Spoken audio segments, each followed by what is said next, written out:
While local athletes and coaches are thinking about whether something like this can happen, and if it does, are they prepared? Chase Bachman talked to people in White House tonight, and that is where we find him out live. Chase, what did you find out there?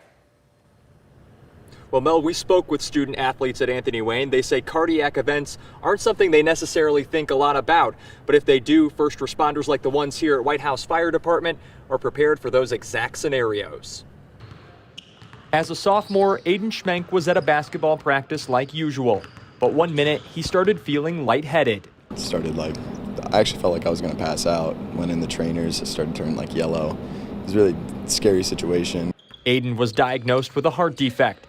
He avoided surgery and continues to play sports like normal and doesn't have to think much about it. I just have to make sure I'm staying more hydrated than the average person, but it sometimes gets scary when I feel lightheaded, but it's not really as much of an issue as it was in previous years. Aiden and his head coach, Josh Arthur, were both watching Monday Night Football. Arthur says seeing Damar Hamlin collapse only reinforces the emphasis on player safety. All of our coaches, we all kind of get together at the beginning of the year. We all talk about safety. What are we going to do? What's going to happen? Where is our focus? Where's the AED machine? Over at the White House Fire Department, Lieutenant Kelly Norris says the department goes through monthly CPR and defibrillator training to prepare for the situations like the one Monday night. He says the work first responders did was likely the difference between life and death.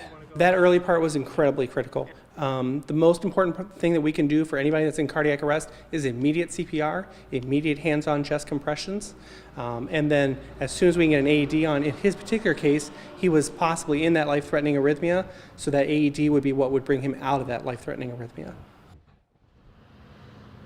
And Norris says if you want to know where you can find an AED, there's actually an app that you can use. It's called Pulse Point AED. It actually shows you on a map where you can find any of these devices. And Norris says in some situations, you may even be able to find and use one faster than first responders can get them to you. Reporting live in White House, Chase Bachman, WTOL 11.